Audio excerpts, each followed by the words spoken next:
Assalamualaikum warahmatullahi wabarakatuh. Waalaikumsalam warahmatullahi wabarakatuh. Alhamdulillah alladzi anzala al-Qur'ana hudan lin-nas wa bayyinatin minal huda wal furqan. Asyhadu an la ilaha illallah wa asyhadu anna Muhammadan 'abduhu wa rasuluh. Allahumma shalli wa sallim ala nabiyyina Muhammadin wa ala alihi wa sahbihi wa man tabi'ahu bi ihsanin ila yaumiddin. Allahumma inna nas'aluka 'ilman nafi'an wa na'udzu bika min 'ilmin la yanfa'. Allahumma arhamna bil Qur'an waj'alhu lana imaman wa nuran wa hudan wa rahmah. Allahumma arzuqna tilawatahu ana al-lail wa atrafan nahar. Bapak Ibu hadirin yang dirahmati Allah Subhanahu wa taala, alhamdulillah bersyukur kita kepada Allah, hari ini kita diberikan nikmat oleh Allah dapat menjalankan serangkaian amal ibadah. Mudah-mudahan amal ibadah kita senantiasa diterima oleh Allah Subhanahu wa taala. Shalawat beriring salam kita haturkan kepada uswah kita, panutan kita, suri tauladan kita, Nabi Muhammad sallallahu alaihi wasallam, keluarga dan seluruh sahabat-sahabatnya. Hadirin yang dirahmati Allah Subhanahu wa taala, kita lanjutkan pembahasan tafsir kita di surat Al-Baqarah. Pada kesempatan kali ini kita masuk di ayat ke-177. Seperti biasa kita baca terlebih dahulu ayatnya. A'udzu billahi minasy syaithanir rajim.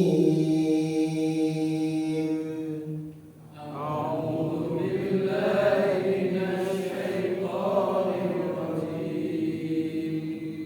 Bismillahirrahmanirrahim.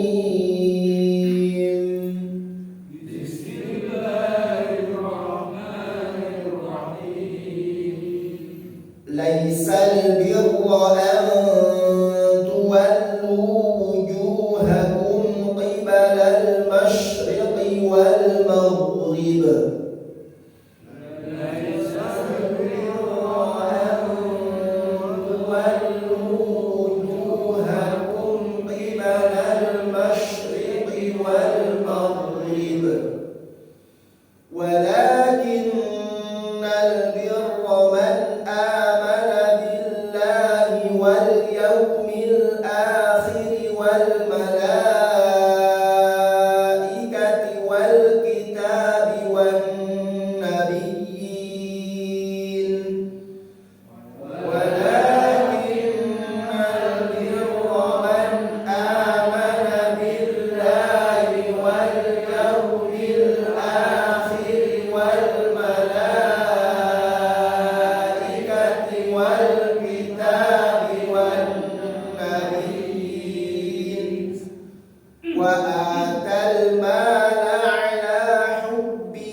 والصابرين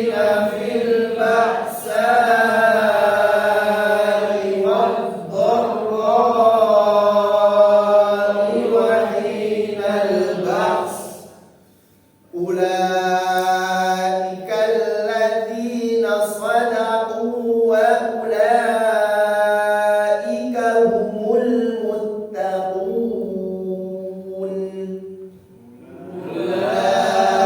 Ulaikal ladzina shadaqu wa ulaika humul muttaqun. Laisal birra, bukanlah sebuah kebaikan itu adalah antuwallu wujuhakum, menghadapkan wajah-wajah kalian qibalal masyriqi wal maghrib, dengan menghadap ke arah timur dan menghadap ke arah barat. Walakinnal birra, tetapi kebaikan itu adalah man amana billah, barang siapa yang beriman kepada Allah, wal yaumil akhir, dan kepada hari akhir, wal malaikati, dan kepada para malaikat, wal kitabi, dan kepada kitab-kitab, wan nabiyyin, dan kepada para nabi, wa atal mala ala hubbihi, dan memberikan harta yang dicintainya. Untuk siapa? Dzawil qurba, kepada kerabat, kaum kerabat, wal yatama, dan yatim, wal masakin, dan orang-orang miskin, wa banas sabil, dan ibnu sabil, wasailina, dan orang-orang yang membutuhkan, orang-orang peminta-minta, wa fi riqab, dan para hamba sahaya dan tawanan, yaitu maksudnya adalah budak. Wa aqamas salata, dan mendirikan salat, wa ataz zakata, membayar zakat, wal mufuna bi ahdihim, dan menepati janji-janji mereka, idza ahadu, apabila mereka berjanji, was-sabirina fil ba'sa'i, dan bersabar dalam keadaan melarat, dalam kemelaratan, kefakiran, wad-dharra'i, bersabar pula dalam keadaan penderitaan, wa hinal ba's, dan ketika dalam kondisi peperangan. Ulaikal ladzina shadaqu, mereka itulah orang-orang yang benar, mereka itulah orang-orang yang memiliki keimanan yang benar, wa ulaika humul muttaqun, dan mereka itulah orang-orang yang bertakwa. Hadirin yang dirahmati Allah Subhanahu wa taala, di dalam tafsir Jalalain disebutkan bahwasanya ayat ini sebenarnya adalah ayat Raddul Yahud wan Nasara, yaitu ayat untuk mengkanter apa yang senantiasa diperbantahkan oleh orang-orang Yahudi dan Nasrani. Ini masih ada kaitannya dengan perpindahan arah kiblat kaum muslim. Yang tadinya kiblat kita awalnya adalah ke Baitul Maqdis, kemudian dirubah oleh Allah Subhanahu wa taala menuju Masjidil Haram, maka ini menjadi perdebatan yang panjang. Di antara orang-orang Yahudi mengatakan bahwasanya ibadah orang mukmin, ibadahnya orang muslim itu tidak sah. Kenapa? Karena tidak menghadap ke arah Baitul Maqdis. Karena beberapa nabi itu kiblatnya adalah Baitul Maqdis. Makanya sampai sekarang Baitul Maqdis akan tetap menjadi sentral untuk perebutan. Yahudi merebut ke sana, ya, Nasrani sebenarnya juga merebut, cuma dia nggak punya kekuatan saja sebenarnya. Dan Muslim juga menganggap itu tetap sebagai tempat suci yang harus dipertahankan. Tapi kalau orang Yahudi beda, karena memang kiblat mereka itu adalah Baitul Maqdis, dan Baitul Maqdis hari ini masih dikuasai oleh orang-orang Muslim. Maka motivasi mereka adalah menyingkirkan semua umat Islam dari sana, supaya mereka ketika beribadah itu betul-betul tidak menghadap kepada kaum muslimin. Begitu, Pak. Lah, orang-orang Yahudi dan orang-orang Nasrani menganggap bahwa arah kiblat yang dilakukan oleh umat Islam itu tidak sah ibadah mereka. Mereka berdebat itu. Maka kemudian dibantahlah oleh Allah Subhanahu wa taala dengan kalimat ini. Laisal birru an tuwallu wujuhakum qibalal masyriqi wal maghrib, walakinnal birra man amana billah. Bukanlah sebuah sebuah kebaikan, bukanlah inti daripada kebaikan itu adalah menghadapkan wajahmu ke arah timur maupun barat, tapi kebaikan itu adalah beriman kepada Allah Subhanahu wa taala. Seolah-olah Allah menyampaikan, percuma saja wajahmu kau hadapkan ke Baitul Maqdis, hadapkan ke Baitul Haram, ke Masjidil Haram. Jika tidak dilandasi dengan keimanan, maka itu bukan sebuah kebaikan. Jadi intisari dari kebaikan itu adalah sesuatu yang dilandasi dengan keimanan kepada Allah Subhanahu wa taala. Jadi kebaikan-kebaikan ini jamaah rahmati Allah, memberikan harta kepada kaum kerabat, fakir miskin dan seterusnya, sampailah berjanji, yang menepati perjanjian apabila berjanji, semua itu adalah kebaikan-kebaikan. Namun kalau tidak dilandasi dengan amanah billah, maka kebaikan-kebaikan ini tidak dianggap oleh Allah Subhanahu wa taala. Sama dengan ketika kita menghadap ke arah barat untuk sholat misalnya, kalau menghadap ke arah barat kita itu tidak dilandasi dengan keimanan kepada Allah, maka itu juga tidak berfaedah di hadapan Allah Subhanahu wa taala. Percuma kita menghadap ke arah barat, percuma kita melakukan kebaikan-kebaikan. Wudu misalnya, ya, sampai direkam dijadikan video misalnya, ya. Tapi kalau ini tidak dilandasi dengan keimanan kepada Allah, percuma.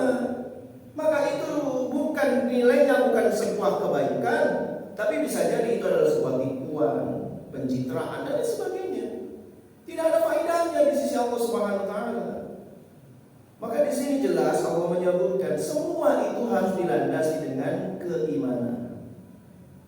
Kita lihat di dalam tafsir Al-Munir, ya, yang ditulis oleh Syekh Wabah Az-Zuhaili.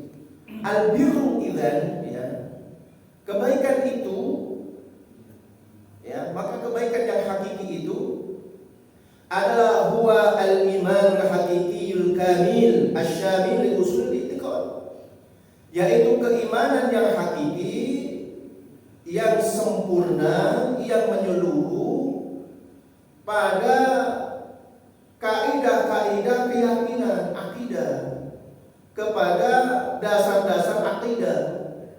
Itulah kebaikan. Ya, keimanan yang hakiki, yang sempurna, yang menyeluruh kepada kaidah-kaidah akidah itu sendiri. Wa asasul bir, dan landasan kebaikan itu adalah al-iman billah. Jelas sudah. Jadi landasan kebaikan, semua kebaikan itu landasannya adalah al-iman billah. Beriman kepada Allah ilahan wahidan, sebagai Tuhan satu-satunya, la syarikalah, yang tidak menyekutukan dengannya sesuatu pun, wala ma'budun siwahu, dan tidak beribadah kepada selainnya. Maka inilah landasan kebaikan. Jadi sesuatu itu dianggap baik itu kalau landasannya iman kepada Allah Subhanahu wa taala. Kalau bukan keimanan ya rahmatnya Allah, maka tidak dianggap ya sesuatu hal itu menjadi sebuah kebaikan. Ya. Nah, maka kita sudah mendapatkan gambaran di sini bahwa kalau kita melakukan semua kebaikan, apapun itu, baik yang berupa ibadah makhluk, ibadah yang langsung hubungan kita dengan Allah Subhanahu wa taala, maka landasannya adalah iman. Ataupun ibadah ghair makhluk, ibadah yang sifatnya muamalah dengan orang lain, dengan manusia lain, maka landasannya juga man amana billah. Begitu pula kita tidak perlu bingung bagaimana dengan amalan-amalan kebajikan yang dilakukan oleh orang-orang ghairul muslim, yang mereka ini tidak muslim, tidak beriman kepada Allah. Mereka banyak menyumbang sana sini, yayasan mereka besar, yayasan santunan, yayasan sosial mereka besar. Ada bencana mereka juga turun untuk memberikan bantuan. Tetapi karena landasannya bukan amanah billah, landasannya bukan beriman kepada Allah, maka kebajikan-kebajikan itu tidak ada faedahnya di sisi Allah. Jadi kuncinya adalah iman dulu kepada Allah Subhanahu wa taala. Dengan keimanan yang mana? Keimanan yang ilahan wahidan, wala syarika wala ma'budun siwa tadi. Dengan keimanan kepada Allah Subhanahu wa taala, yang dia mengakui bahwa Allah itu adalah satu-satunya Tuhan, tidak akan menyekutukannya, dan tidak beribadah kepada selainnya. Maka keimanan yang demikian itu menjadi asasul bir, menjadi landasan kebaikan. Ada kebaikan tujuannya untuk Allah dan tujuannya untuk yang lainnya, maka ini bukan kebaikan. Ya. Acaranya baik, isinya berdoa kepada Allah, tapi juga kepada penunggu hutang misalnya. Nah, ini bukan kebaikan juga ini. Maka harus ilahan wahidan. Ya, mohon maaf Pak, sekarang ini subhanallah semuanya diislamisasi. Seolah-olah itu bagian daripada Islam. Ini kan yang lagi ramai kan di Kabupaten Malang. Kalau di Kota Malang tidak ramai. Karnaval itu hampir setiap hari. Sampai nanti tanggal 30 September masih ada karnaval di tempat saya itu. Masya Allah, orang-orang buang-buang gitu ya. Dan karnaval kan cuma gitu-gitu aja isinya. Sound besar, belakangnya joget-joget aja. Di belakangnya banteng. Ya gitu-gitu aja. Gak kayak dulu waktu saya masih kecil, top karnaval itu kan berisi kreativitas, ada dramanya, ya, kemudian ada hiasan-hiasan, bikin kuda-kudaan, bikin mobil dihias, macam-macam dulu, menyenangkan. Sekarang itu apa? Membosankan, ya tidak cuma gitu aja. Dan saya nggak pernah lihat lewat pas habis pulang dari misi kajian lewat kebarangan, cuma gitu-gitu aja. Dan masya Allah ya, saya tanya ke tetangga sebelah itu di desa saya itu, urunannya warganya itu bisa sampai 500.000, 1,5 juta untuk mengadakan itu. Nah, soundnya saja sewanya bisa 50 juta. Ya. Itu yang paling murah 25 juta. Pakai pickup, yang pakai truk bisa 50-80 juta. Masya Allah, belum lagi kostum-kostum yang dipakai dan seterusnya. Ya. Nah gitu itu bantengan yang kalah gitu ya. Dibuka dengan kita buka dengan Bismillahirrahmanirrahim. Lah, gimana ini? Masya Allah ya. Kemudian kita doakan supaya acara karnaval ini berjalan dengan lancar. Bismillahirrahmanirrahim. Na'udzubillah min dzalik. Saya bilang gitu. Ini apa ya? Kita kadang-kadang dihadapkan yang demikian. Itu laisal birro yang demikian itu. Itu bukan kebaikan karena tidak dilandasi dengan keimanan kepada Allah Subhanahu wa taala. Kalau acara itu sebuah acara yang mubah, ya tidak apa-apa kita buka bismillah. Tapi kalau di dalamnya ada kesyirikan, ada kemaksiatan, nah ini jangan sampai, ya, karena tidak akan sampai di hadapan Allah.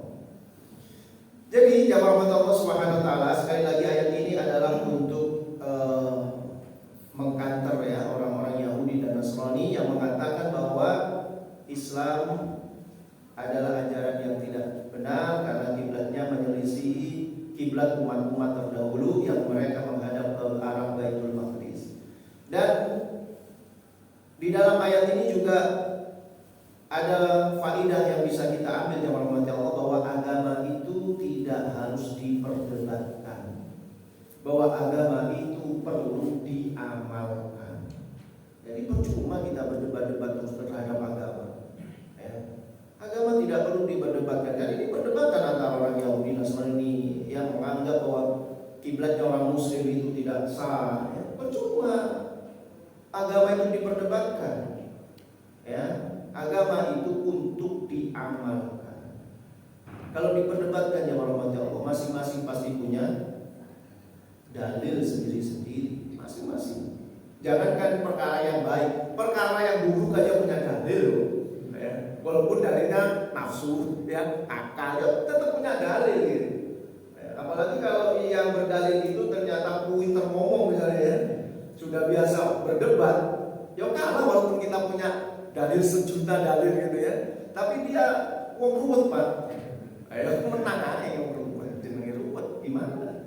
Ya kita dalil, mereka ruwetnya ini ya, ya kalah terus kita.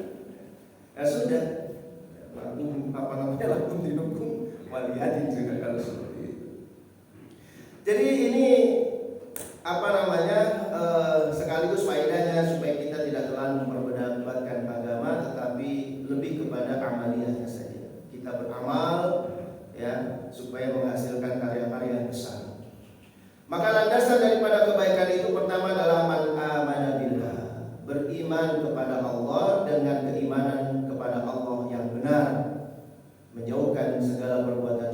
dan lain sebagainya. Kemudian yang kedua adalah wal yaumil akhir, dan hari kiamat. Pada saat itu jamaah rahmati Allah, orang-orang Arab ya jahiliyah itu banyak yang tidak percaya akan adanya hari akhir. Makanya sebagian ulama berpendapat, kenapa kok yaumil akhir ditaruh di awal setelah amanah billah? Kan rukun iman itu setelah amanah billah wal malaikatihi. Kenapa wal yaumil akhir? Karena konteks pada saat itu banyak orang yang tidak percaya akan adanya hari akhir. Mereka beranggapan bahwa kehidupan itu cuma di dunia saja. Mustahil Allah akan membangkitkan orang-orang yang sudah mati, yang sudah jadi tulang belulang, yang sudah jadi debu, yang tidak karuan kemana jasadnya. Gak mungkin Allah bisa membangkitkan. Sehingga mereka tidak percaya terhadap hari akhir. Makanya para ulama ahli tafsir ya berkesimpulan, kenapa Allah mendahulukan wal yaumil akhir? Karena memang kondisinya seperti itu. Ya, jadi beriman kepada Allah dan hari akhir. Nah, itu menjadi seseorang itu akhirnya meningkat kepercayaannya, meningkat keyakinannya bahwa yaumul akhir betul-betul ada. Ya, dengan segala apa yang diceritakan oleh Nabi SAW, mulai dari dibangkitkan, dihisab, dibalas nanti ya, surga neraka, kenikmatan surga, azab di neraka, semuanya itu termasuk yaumil akhir. Maka hendaknya kita juga beriman kepada hal yang demikian itu.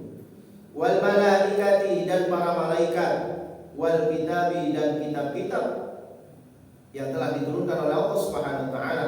Sekali lagi, keimanan kita kepada kitab-kitab sebelum Al-Quran adalah kita sekedar meyakini bahwa Allah pernah menurunkan kitab-kitab suci tersebut, tetapi tidak dijadikan pedoman.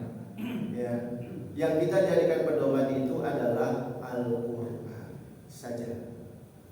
Wan nabiyyin, dan para nabi-nabi. Wa atal mala ala hubbi. Nah, ini yang agak berat ini, Pak. Dan memberikan harta yang kita cintai. Harta yang kita cintai. Ini ujiannya di sini. Kalau harta bekas-bekas itu bukan ujian itu, Pak. Ya memang kita sudah gak membutuhkan, kita kasih orang itu fine-fine aja itu. Tapi harta yang kita cintai, kita berikan kepada orang lain. Oh, ini luar biasa itu nilainya di sisi Allah. Ya. Mohon maaf, Pak, kalau lemari kita sudah banyak baju-baju yang tidak kita pakai, kita ambil, kita berikan kepada orang lain. Insya Allah gak ada beban di dalam hati. Tapi kalau kita pergi ke toko, beli, dan itu baju yang kita sukai, kita kasihkan orang lain. Oh, itu luar biasa itu. Itu yang luar biasa. Wa atal mala ala hubbihi, kata Allah, memberikan harta yang dicintai.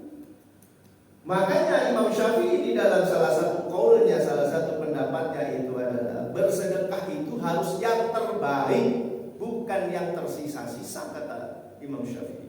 Ya. Makanya Imam Syafi'i itu tidak sependapat ketika seseorang itu bersedekah dengan sesuatu yang sisa-sisa. Makanan yang sisa dikasihkan orang, itu gak suka Imam Syafi'i. Kalau mau sedekah, banyakin kuahnya, kasih itu. Itu kan konsep Rasulullah kan. Bukan makanan yang sisa dikasihkan orang lain. Nah, kalau itu memang wajar, daripada saya buang, saya kasihkan orang lain, kan gitu ya. Tapi kata Rasulullah, kalau masak, banyakin kuahnya, kasihkan orang lain, sehingga yang kita makan dengan yang kita berikan kepada orang lain itu sama gitu.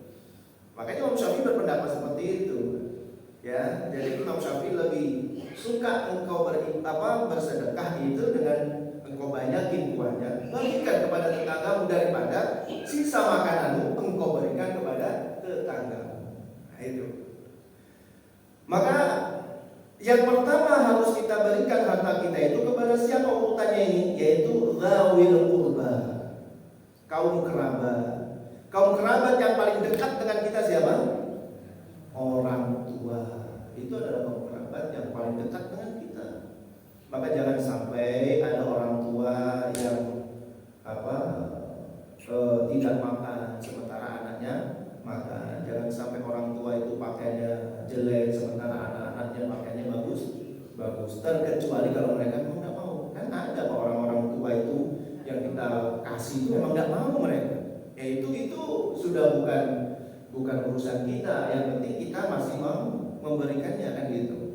Ada orang tua yang tidak mau pemberian anaknya, ya, dan seterusnya, khawatir memberatkan anak-anaknya. Padahal anaknya memang ikhlas ingin memberikannya. Ya.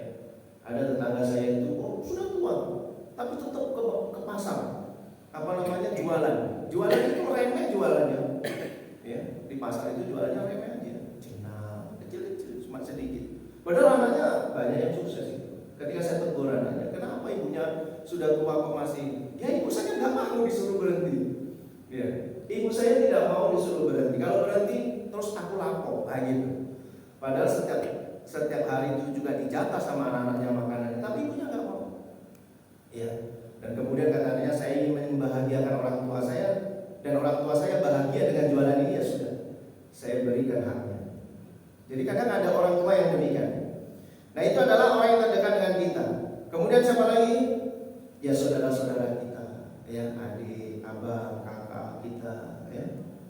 Kemudian baru ke paman-paman kita, ya, keluarga istri kita juga termasuk. Itu semuanya adalah kaum kerabat. Kata Ibnu Utsaimin, kaum kerabat itu adalah kaum kerabat kita dan kaum kerabatnya istri kita. Itu satu paket, Pak. Itu namanya dzawil qurba. Tidak boleh seseorang itu hanya senang dengan kerabatnya saja, tapi menolak kerabat pasangannya, itu juga nggak boleh. Makanya semuanya harus dianggap sebagai kerabat. Kemudian baru kepada anak-anak yatim, yaitu anak-anak yang ditinggalkan oleh bapaknya. Jadi kalau dalam konsep Islam itu, jemaah rahmati Allah, yang ada itu hanyalah yatim yang disantuni. Ya, tapi kalau konsepnya di dalam Islam itu adalah di Indonesia itu ada piatu yang ditinggal oleh ibunya, ya. Nah, kalau yatim itu ditinggal oleh bapaknya. Karena apa? Karena orang zaman dulu, ya, orang zaman dulu itu yang bekerja itu kan cuma bapaknya saja. Sehingga kalau bapaknya meninggal dunia, otomatis sumber rezekinya itu sudah tidak ada lagi. Makanya ada kewajiban untuk menyantuni anak yatim. Tapi pada kenyataannya sekarang ini, ada suami bekerja, istri juga bekerja. Kadang-kadang suaminya tidak bekerja, istrinya yang bekerja. Sehingga kalau istrinya meninggal dunia, ini terputus juga ini. Makanya ada yatim piatu dan seterusnya. Ya, itu namanya urf. Ya, urf kebiasaan saja, dan itu tidak mengapa. Kemudian wal masakin, dan orang-orang yang miskin, ya, wa bani sabil dan seterusnya. Kita baca tafsir dari Al-Muyassar. Laisal khair 'inda Allah Ta'ala fi tawajjuh fi sholati ila jihadil masyriq wal maghrib illam yakun an amrillah wa syar'ihi. Bukanlah sebuah kebaikan di sisi Allah dengan menghadapkan wajahmu ketika sholat ke timur maupun ke barat dengan tidak disertai memenuhi perintah Allah dan syariatnya. Wa innamal khair, maka sungguhnya kebaikan itu adalah kullul khairi, semua kebaikan, huwa iman man amana billah, yaitu keimanan bagi orang-orang yang beriman kepada Allah, wa saddaqa bihi ma'budan, dan membenarkannya ma'budan wahdahu, beribadah hanya kepadanya, la syarikalah, dengan tidak menyekutukannya, wa amana biyaumil ba'ts wal jaza, beriman kepada hari dibangkitkan dan hari pembalasan, wa bil malaikati jami'an, beriman kepada malaikat seluruhnya. Karena orang-orang Yahudi tidak suka, Pak, dengan malaikat Jibril.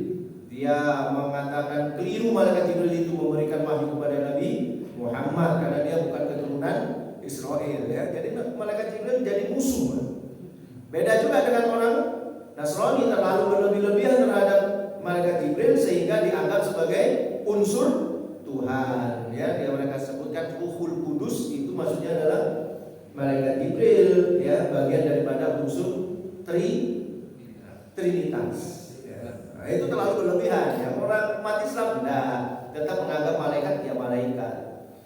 Wa bil kutubi al munazzalati kafatan, dan beriman kepada kitab yang telah diturunkan semuanya. Wa bi jami'in nabiyyin, dan seluruh para nabi, min ghairi tafriqin, tanpa membeda-bedakannya. Wa atul mal tatawu'an, dan memberikan harta secara sukarela, ma'asyiddati hubbihi, dengan perasaan yang sangat senang. Zawil qurba, kepada kaum kerabat, wal yatama al muhtajin, kepada anak-anak yatim, al muhtajin, yang membutuhkan, alladzina mata abahum. Nah, ini penjelasannya, yatim itu adalah orang yang ditinggal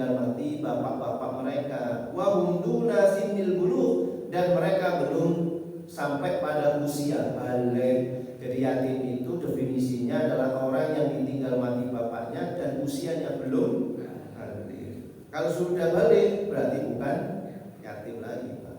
Ya, kayak jenengan sudah bukan yatim. Kalau sudah nggak punya orang tua ya, sudah bukan yatim lagi. Ya. Kalau setiap orang ditinggal bapak mati bapaknya yatim, waduh, jenengan jadi yatim. Kita jadi yatim kan? Bukan yang seperti itu. Saya belum balik. Ya.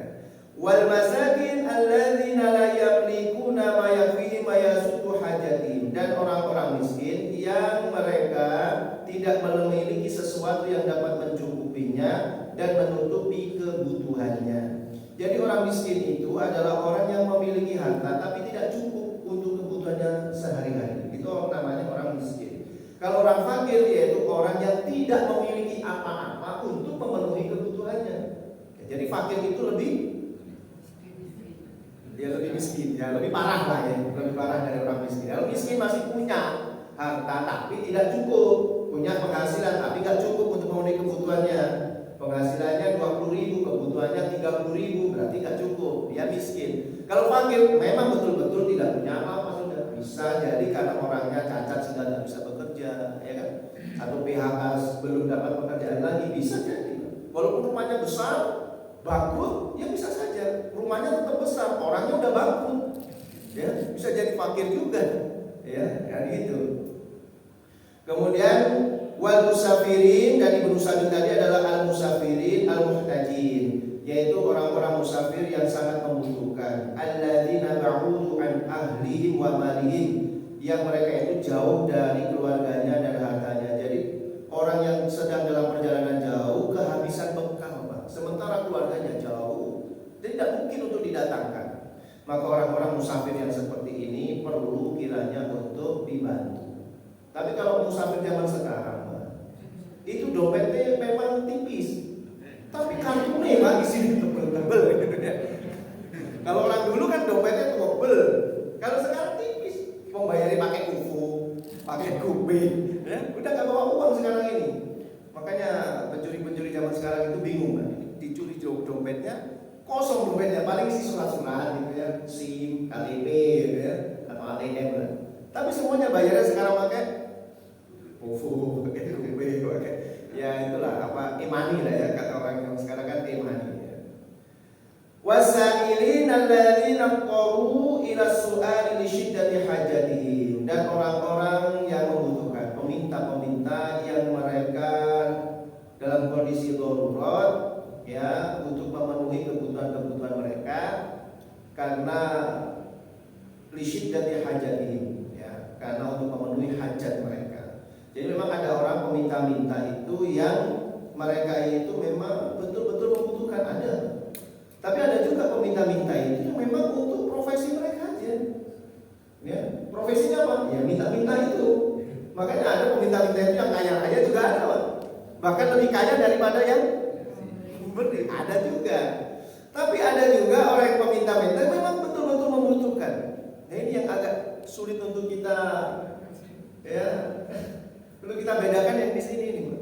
Kalau di jalan itu, di lampu merah itu, bisa nggak kita bedakan mana yang betul-betul butuh dan mana yang itu jadi profesi? Kalau biasanya kalau orang itu sudah terbiasa di situ, nah biasa profesi berarti. Kalau butuh kan sesekali aja. Tapi kalau setiap hari di situ, nah bisa jadi itu. Nah, profesinya dia memang minta-minta gitu ya.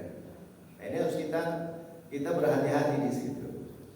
Wa anfaqa fi tahriri raqiqi wal usra, dan menginfakkan untuk pembebasan raqiq ya, pembebasan budak, wal usra, dan tawanan. Pembebasan orang-orang budak yang ingin membebaskan dirinya, tawanan yang ingin membebaskan dirinya, maka kita boleh membantu mereka. Wa aqama sholata, dan kemudian mendirikan sholat. Ya, jadi sholat ini juga harus dilandasi dengan keimanan. Sholat kok nggak ada keimanannya, ya sudah, itu kamuflase namanya, itu pencitraan saja. Ya. Wa adz zakat, membayar zakat al-mafruḍah, yang fardu. Kalau yang pemberian tadi adalah tatawwu, sunnah saja. Walladzina yufuna bil uhud, dan orang-orang yang memenuhi janjinya. Ya, ini adalah kebaikan juga. Wa man sabara fi hali faqrihi wa mardihi, dan orang-orang yang sabar ketika dalam keadaan fakir, ketika dalam keadaan melarat, wa mardihi, dan keadaan sakit penuh dengan penderitaan, ya. Sabar terhadap kefakiran, sabar ketika ditimpa penyakit, wa fi syiddatil qital, dan sabar dalam kondisi peperangan, ya, dalam kondisi peperangan. Dan ini yang rahmat Allah Subhanahu wa taala, sebagian saudara-saudara kita lagi mengalami hari ini. Ya, sebagian saudara-saudara kita mengalami hari ini, mereka perlu bersabar dalam kondisi kemiskinan. Masya Allah, kalau saya lihat kondisi di tanah air kita, ya rahmat Allah, ya, di Rempang, ya, Rempang dan Garut di Batam, Masya Allah, ini ujian buat mereka. Mereka mau dirampas saja, padahal itu kan ya tanah-tanah mereka, ya. Kemudian dan itu sudah nenek-nenek moyang mereka, sudah itu, bahkan itu disebut sebagai kampung tua. Sekarang mau digusur, ada berapa? 16 desa, ya. Masya Allah, itu semua kezaliman sangat luar biasa, ya. Maka kalau mereka bersabar itu adalah sebuah kebaikan. Tapi sabar bukan berarti terima impatum, ya. Harus ada perjuangan, karena harta yang sudah dititipkan kepada kita oleh Allah Subhanahu wa taala, hukumnya wajib kita mempertahankannya. Ya.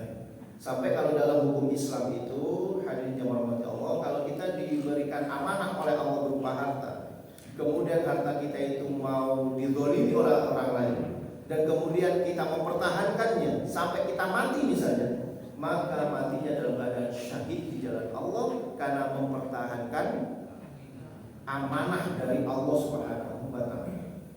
Ya. Itu dihukumi syahid.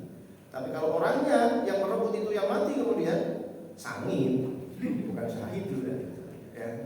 Nah gitu.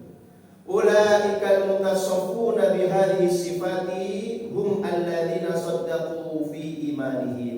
Mereka yang disifati dengan sifat-sifat yang demikian itu semuanya, mereka itu adalah orang-orang yang benar di dalam keimanannya. Orang yang benar keimanannya ya kayak gitu tadi. Wa ulaika humul ladzina taqau, dan mereka itu adalah orang-orang yang takut terhadap apa? Allah, terhadap azab Allah, ya, terhadap siksaan Allah, terhadap hukuman Allah. Fatajanabu ma'asihi, maka kemudian mereka menjauhi maksiat-maksiatnya. Jadi hadirin jamaah Allah Subhanahu wa taala, ayat ini ada beberapa faedah bahwasanya kita diperintahkan untuk melakukan kebaikan-kebaikan ini. Ya.